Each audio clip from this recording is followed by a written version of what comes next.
He was 31 minutes late to their first date, and when he finally walked through the door, he wasn't alone.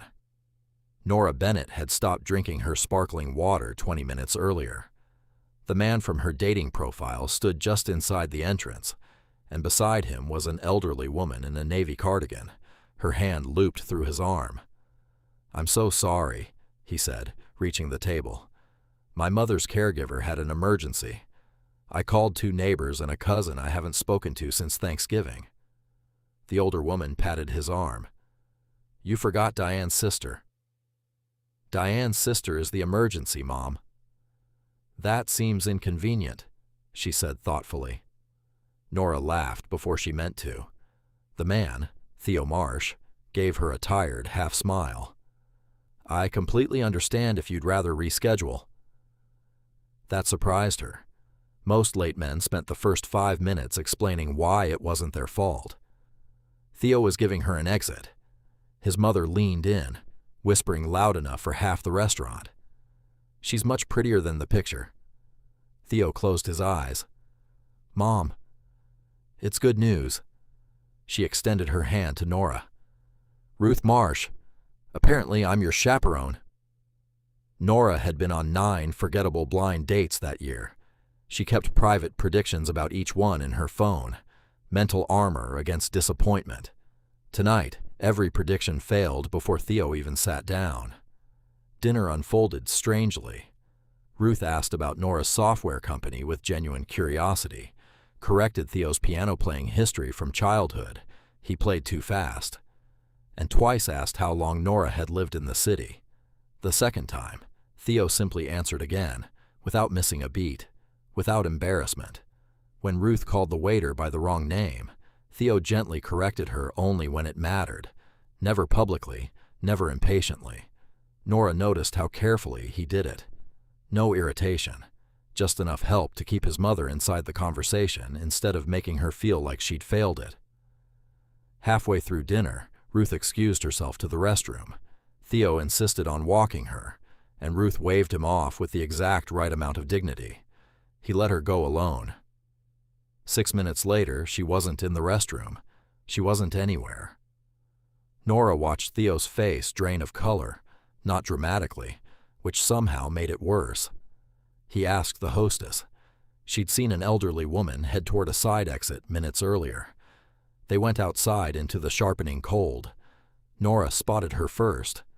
Ruth standing beneath the awning of a closed shop half a block away, purse held tight against her chest, looking smaller than she had at the table.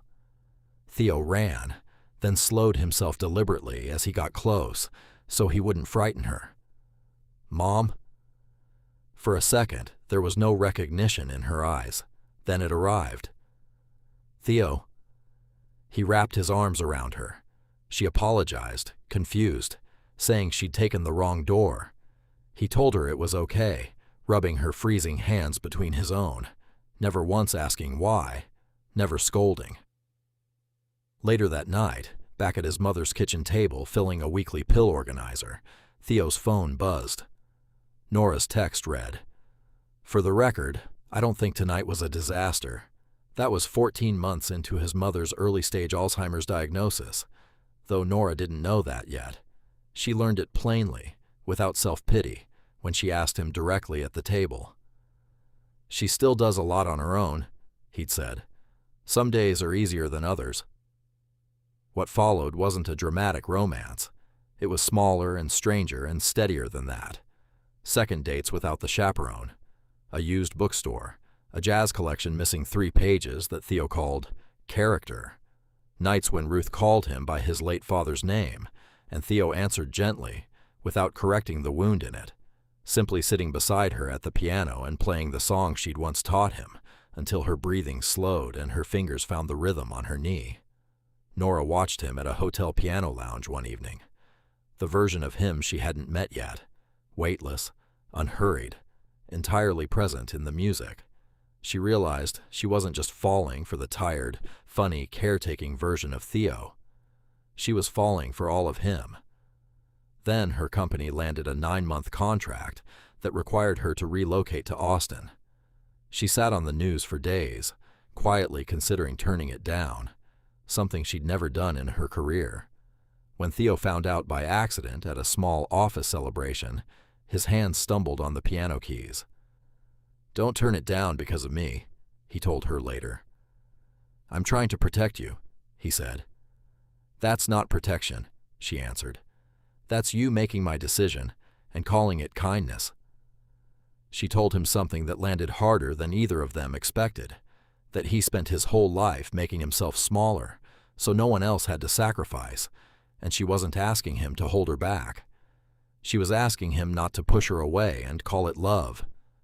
She went to Austin, not because he told her to, because she chose it. Before she left, his mother gave her a shoebox with a pair of walking shoes and a handwritten note. "For wherever your feet need to go, and for when they know it's time to come home." 9 months passed in fragments, late-night calls, a 30-second piano recording sent after closing, 2 short visits home where Ruth sometimes remembered her instantly and sometimes asked, gently, if she was Theo's friend. Nora never treated the forgetting as loss. She simply met Ruth wherever she was that day. By month 8, Nora had built something that no longer needed her standing over every decision, a real operations structure, room to breathe. On the first Friday of month 9, she walked into the piano lounge where it had all started, wearing the gray walking shoes, and Theo's hands nearly missed a chord. "Austin is staying," she told him. "So am I." She'd stopped assuming she had to personally carry every part of it alone, the company or anything else. A few days later, she visited Ruth, who looked up from sorting sheet music and asked, simply, "Did you find your way back?" Nora didn't know if Ruth remembered the shoes, the note, any of it. It didn't matter. "Yeah," she said. "I think I did." Their life afterward wasn't simpler. There would still be nights Theo left dinner early because his mother was frightened, still trips and hard days and no promises that any of it would get easier. But it had become honest. Theo had spent years believing love meant making himself invisible, so no one else had to sacrifice. Nora had spent years predicting every ending before it could hurt her. Neither belief survived knowing the other person, and neither of them had to shrink to make room for what they'd built. If Theo and Nora's story moved you, hit like, tell us in the comments what you would have done in Nora's place, and subscribe to Aftermath Tales for more powerful stories like this one.